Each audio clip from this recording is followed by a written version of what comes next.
Hello, everyone, and welcome to the May presentation of the Friends of History First Wednesday Lecture Series. I'm Ben Woodbury, and will be your host. These monthly lectures are being provided free of charge by the Friends of History and with the support from the New Mexico History Museum. We do, however, accept and encourage donations. These funds will go directly to support the lecture series and, more importantly, all History Museum programs and exhibits. Should you wish to make a donation, just go to our website, which is shown here. Just click on the donate button at the top of that page. If you wish to learn more about all upcoming lectures or about the Friends of History in general, we urge you to join our mailing list. If you have not already done so, either via our webpage or by emailing us at the address provided. We also continue to post this talk and all past and future presentations in the lecture series on our webpage. As a reminder, there will be no question and answer session following this talk. We look forward to renewing this dialogue when the First Wednesday Lecture Series returns to live presentation in the History Museum's auditorium later this year. Today, we are happy to welcome Tom Leach, the longtime curator for the History Museum's Palace Press. Tom served in this capacity from 2001 through 2021. He has received numerous awards for his work. The 2013 Santa Fe Mayor's Award for Excellence in the Arts, the 2014 Carl Herzog Award for Excellence in Book Design, and the 2015 Edgar Lee Hewitt Award. Under his direction, the Palace Press has published Gustave Baumann's Santa Fe, Indian Pottery Old and New, and most recently, Gustave Baumann's Book of the Saints. Tom also authored an essay in the 2019 Gustave Baumann Catalogued Raisonné, published by Rizzoli Electric. Today, Tom will introduce us to the Bauman Archive, a bequest to the History Museum by the Ann Baumann Trust. So, let us now welcome our speaker, Tom Leach. Thank you, Ben, and thanks also to the Friends of History and my former colleagues at the Fray and Angelico Chavez History Library and the New Mexico History Museum. As Ben mentioned, the archive contains gems and surprises, but I would like to sum it up simply as a treasure for historians and artists and lovers of New Mexico. I'll skip the usual Gustave Baumann biography. Not that it isn't interesting, but the value of this archive is that it goes so much deeper into not only the life and times of Bauman, but also that of his wife, Jane, daughter, Ann, and their many notable friends. In this first slide, we're looking at the day the archive arrived. I'm standing with Gayla Chamberlain and some of those 30 boxes. It was a great relief to all because the transfer of the archive from California to Santa Fe had been delayed a number of times by COVID. Next slide, please. This is the Bauman family's 1935 holiday card, greetings and all that sort of thing, and an earlier photograph from 1927 of Gus, Jane, and baby Ann. Let me begin with how and why the collection came to the History Museum. Ann Baumann, through the trust that she established to ensure her father's legacy, recognized that the History Museum and its library was the most appropriate home for this material. Anne believed, probably more than anyone, that Gustave Baumann should be remembered not just as another artist or even the major brilliant artist and craftsman that he was, but rather that he was central to the telling of New Mexico history in a time when it had barely emerged from its ancient past into an almost unimaginable future. Next slide, please. Here is Anne as a teenager at the front gate of the Bauman house, circa 1941, and later in life as many knew her. Anne was fortunate, as am I and the rest of us, to have a friend in Gala Chamberlain. Gala and her husband, Daniel Lino, are the owners of the Annex Galleries in Santa Rosa, California, near where Anne lived and worked for most of her adult life. It was Gala, working for over 30 years, who not only compiled what resulted in the award-winning catalog raisonné of color woodcuts of Gustave Baumann, but she meticulously sorted through and organized this archive into those 30-plus boxes. She also painstakingly transcribed Baumann's often illegible, let's get the next slide, Baumann's often illegible handwritten notes on scraps of paper into over 700 pages of typed and readable material. This example of Baumann's handwriting, here he's writing to recommend the artist Tom Lee for a Guggenheim Fellowship.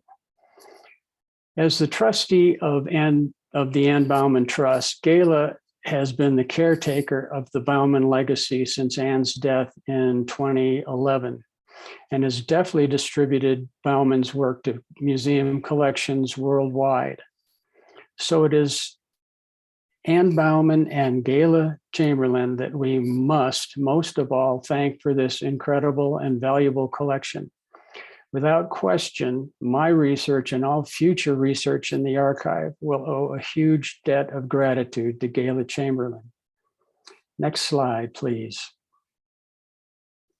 There are still other contributors to note, not the least of whom are Linnea Gentry and her sister Rita Gentry, nieces of Helen Gentry, a noted printer, publisher, and friend to Gustave Baumann and Jane. Helen was a fervent proponent of Baumann's efforts in publishing, and she corresponded with Jane and Anne after Gus's death in 1971. It was through Rita and Linnea that the History Museum and the Palace Press began in earnest to collect and document Baumann's processes. The how did he do that, as opposed to finished examples of his art, which is not to say that we don't have a few Baumann masterpieces. And what came to us from them were the first few pieces of this huge puzzle. The recreation of the Baumann studio in the Palace Press began with items from the Gentrys. And there are many other friends whose generous donations of materials and knowledge and skill have benefited the History Museum's collection. I wish I could mention them all by name now, but we won't have time for that, and they know who they are.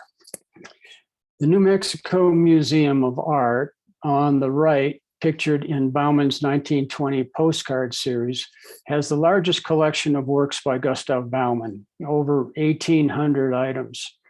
Where our archive differs, and we actually haven't counted the items yet, where our archives differs from that collection is that these are mostly written records, although there are woodblocks, ephemera, sketches, photographs, and even doodles.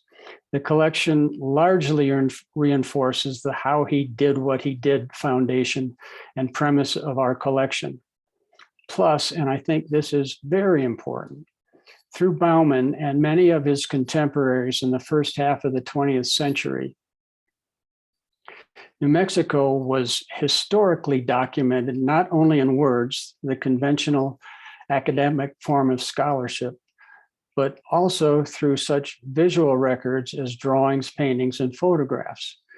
I believe it is time that we look at their work not just as art or art history, but as history with a capital H. I've been privileged to be allowed access to these new files that will not otherwise be publicly viewable until cataloging is complete in the summer of 2023. The cataloging is being done by Alice Whaling and funded once again by a grant from the Ann Baumann Trust. I'm very impressed by what I've seen of the work completed so far. Much of that material will be digitized and viewable online, and that will be a huge gift to all of us, which is another way of saying We'll let you know when it's ready, so don't bug our librarians until then. Over the years, I've read just about everything I could find about Gus Bauman, and it is obvious that many writers are cribbing from what has been written before. I hope that when this archive is widely available, more original research and findings will enter the mainstream. I myself am guilty of writing things about Bauman that have turned out to be incorrect, so I know how easy it is to get carried away by supposition. Let's look at the next slide. I mentioned earlier Ann Baumann's efforts to protect her father's legacy. She did so with a feistiness and dogged tenacity. Here she is correcting Al Lohman at the Institute of Texas Cultures about some misinformation and suggests that in 10 years, a new piece about Gustave Baumann will be unrecognizable to me. Well, I hope not. In the same vein, here she goes after Bruce Babbitt, governor of Arizona. Next slide. The correspondence begins with the governor thanking Anne for the use of her father's lithograph. That was a red flag for Anne, who corresponded by correcting the governor, saying that he never worked with lithographs. All of his prints were color woodcuts. Next slide. In the next letter, she writes again to the governor, saying she didn't get a response to her first letter and is resending it. But she also writes to Bert Drucker, who was very connected in Arizona politics, and who no doubt had the ear of the governor. Drucker suggested to Anne that she should try to smear the signature on the original letter, to which Anne replied that she tried to do that and it didn't smear, indicating that it was an electronic signature and not signed by the governor himself. So in the next slides, we see finally a letter of apology arrives from Bruce Babbitt. But just to be sure, Anne smears the signature to make sure it's authentic. Trust but verify. Next slide, please. Another real find in the archive are 3 1915 letters to Bauman from Booker T. Washington on the letterhead of the Tuskegee Institute. And the last acknowledges that the prints, the first letter refers to prints that Mr. Washington requested of Bauman, and the last acknowledges that the prints were received. It was sent just 2 months before Booker T. Washington died. I have contacted Tuskegee University requesting any related correspondence in their archive, and while nothing has turned up, they were most enthusiastic about receiving these letters. Next slide. Here I might be name dropping, but I couldn't pass up these 1926 letters from John D Rockefeller. The first on the letterhead of the Fred Harvey El Tovar Lodge at the Grand Canyon is simply addressed to Mr. Bauman, B-O-W-M-A-N, Taos, New Mexico. It requested 12 prints to be sent to Rockefeller's home in Maine. He also states how much he and Mrs. Rockefeller enjoyed their visit to the Baumans, or I could say Bauman's charming home. Because of an insufficient address, the letter was returned to Rockefeller's secretary, who then forwarded it to the artist Bert Phillips in Taos. He sent it on to Gus. Once that was straightened out, Bauman sent the prints and Rockefeller replied, listing what he would be paid for 8 of the prints, $170. I'm sure Rockefeller would be pleased to learn what his investment would be worth today. Slide 12, please. Bauman was scrupulous, bordering on what might have been obsessive compulsive when it came to record keeping. So much so that when we consider the time he must have spent on his inventory records, I am all the more astounded by the amount of work he was still able to produce. For instance, these are pages divided with a hand-drawn grid listing the titles of his prints, each numbered and organized by geography. Many of these exist. Next slide. And pages again of handwritten titles, numbered and mysteriously coded. Next slide. In about 1928, he had letterpress consignment sheets printed up with the titles and prints of prices. There are more than 50 of these showing where the prints were being sent and sold along with their prices. Next slide. We also have an address book with contacts both local and national, and a stack of index cards listing sales and prices. On the right, we see that in July 1947, he sold to Frank King, his friend in Kissimmee, Florida, the print Processional for $30. By no means did Bauman's record keeping stop there. I never thought I'd be interested in looking at income tax records, my own or anyone else's, but Gus and Jane's joint itemized IRS tax returns include household and medical expenses and payments to doctors. Next slide, please. On June 26, 1940, the Santa Fe, New Mexico came out with a special artists and writers edition, giving biographies of the many artists living and working in New Mexico at the time. Bauman clipped all of the entries and fit them into a scrapbook. This is a real wonderful source of information. This page shows Will Schuster, John Sloan, Dorothy Stewart, Raymond Johnson, Vernon Hunter, and Joseph Imhoff. There is another scrapbook with nearly all of his press clippings from the beginning of his career until the end. In addition to articles in the Santa Fe, Taos, and Albuquerque papers, he made the news in the New York Times, the Washington Post, the Christian Science Monitor, as well as newspapers in Indianapolis, Chicago, Denver, Dallas, San Francisco, Tucson, and Phoenix. Next slide, please. I mentioned earlier photographs in the Bauman archive. There are hundreds of them, many of them taken by Gus and Jane in domestic settings, but others that were used to assist a composition or subject matter for his prints, and some that were supplied to him for use in his commercial art. I was particularly fascinated when a few years ago in a local gallery, I saw Bauman's tempera studies for his 1917 Packard Motor Company calendar. But what caught my eye was the inscription on the painting.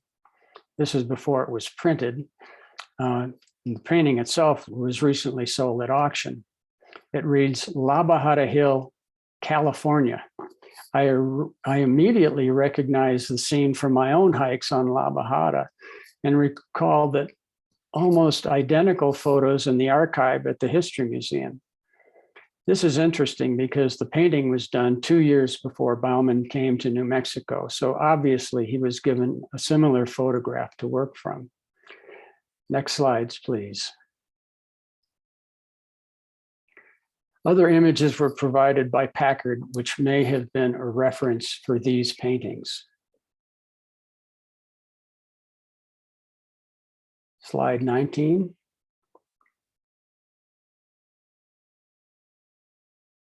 And slide 20. This doesn't relate to any particular Bauman print, but is such a great photo. Even without the Bauman association, these Packard photos are an important addition to a record of early motoring. Like nearly everyone else, automobiles became a part of Bauman's life, and he recorded many incidents and adventures involving autos, from the horse and buggy days all the way to the purchase of his last car. He wrote, maybe he was an environmentalist, I think he was. He wrote, unless one needs a large car with its superior riding qualities as a status symbol, there is no reason for its gas-consuming weight. So now, having given up our 8-cylinder status symbol, we manage quite well with, guess what? A fastback Volkswagen. Slide 21. Another great photo, and it appears to be staged with a canvas sail as a background prop. Bauman turned it into a view of Provincetown Harbor, complete with seagulls and sailboats. Slide 22, please. Here is Processional, one of Bauman's masterpieces. First, notice the ink palette used to create the print. Just 4 colors hand-mixed by Bauman, plus black not shown.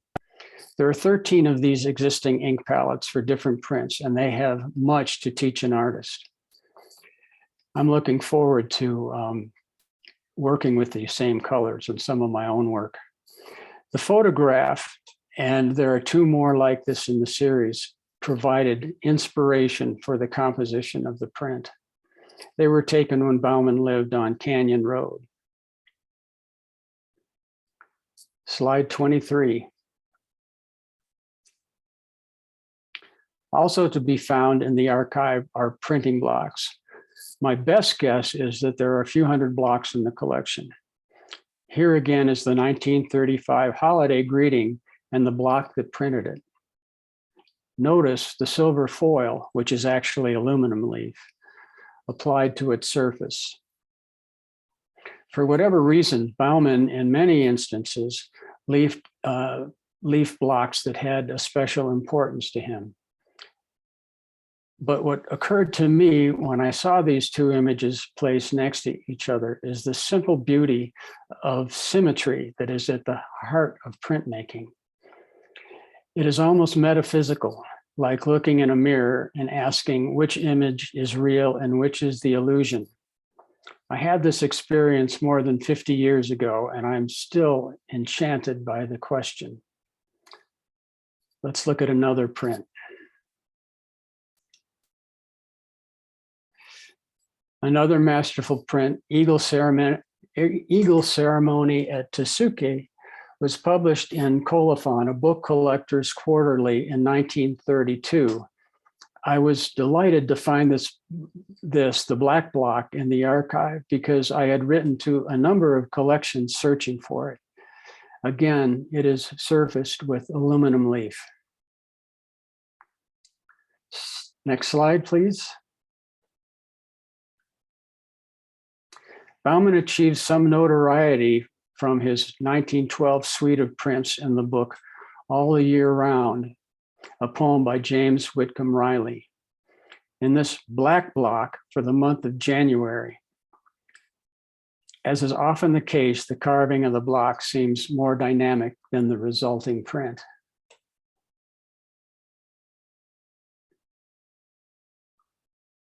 Next slide. Bauman was almost entirely committed to working with wood. So this New Year's greeting for 1947 is a rare exception. It is one of the few blocks that he printed from linoleum. But I wanted to point out the lettering. Here, a script simulating a continuous strand of thread. Almost unnoticed in Bauman's graphic work is a mastery of calligraphy and letter forms. I believe a study of that is waiting to be done. And again, compare the playful symmetry between the block and the print. Next. When he wasn't doing something else, Bauman must have been constantly thinking with a pencil in hand. I was delighted to find these images of his trademark Koshari figure made up of the letters Koshare, and it appears that he may have been working out the design for the first time on this scrap of paper. There are also 10 pages of designs for chairs. As you know, he also made furniture. Next slide. Here are pencil renderings he did in preparation for 2 books. On the left, for the expanded but never realized Indian pottery old and new. Notice how he is working out the composition with drawings cut from different pieces of paper and fitted together. On the right, a drawing for Little Saints of New Mexico. It's the actual piece is a hide painting in the collection of the Museum of International Folk Art. That book was also unrealized until now. Next slide, please. Here are 3 books printed at the Palace Press using the archives as a primary source. Gustave Baumann's Santa Fe, Indian Pottery Old and New, and Gustave Baumann's Book of the Saints. I can easily think of 2 or 3 more books that could come from this archive. Next slide, please. There is also charm and humor to be found in this collection. On the left is a small painting, perhaps done for Anne. On the right, a Valentine made for Jane, which perhaps should only be shared between a husband and a wife. I had to ask the trustee if it would be okay to read it to you, and with her permission, here goes. Oh, sing me not about thine and kind, old favorite rhymes of Valentine. Sing not of heart, but the hiney and the porcelain pot, the favorite spot of our little Valentiny. And you see the Valentine in the shape of a toilet seat. Bauman never claimed to be a writer, and it is true that his writing is often cryptic and hard to penetrate. I sometimes get the sense that his mind is running faster than his store of words. Yet it's hard to fault him, considering he had an 8th grade education, that English was his second language. Nevertheless, he expressed himself masterfully in so many other ways. And let's go to the last slide. I'll close this preview with a photograph of a younger Gus in Nashville, Indiana in 1915. I really believe that this collection is unparalleled in scope, and our hope is that it will be a source for projects, programs, books, and exhibits far into the future. Thank you very much, and don't forget to support the Friends of History and the New Mexico History Museum.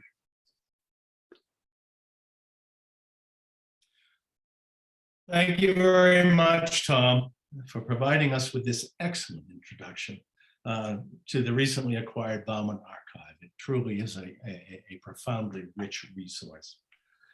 The History Museum is fortunate to have such a rich record of one of New Mexico's finest artists. For our audience, in closing, just a reminder that you can rewatch this and other presentations in the Friends of History First Wednesday lecture series on our webpage. If you wish to learn more about our upcoming lectures or more broadly about the Friends of History, we urge you to join our mailing list if you have not already done so, either via our webpage or by emailing us at the address shown here. As well, we request you consider making a donation through our webpage so that the Friends of History can continue this lecture series and support other History Museum programming. We look forward to seeing you in the months ahead. We look forward to seeing you in the months ahead, and thank you. Goodbye for now.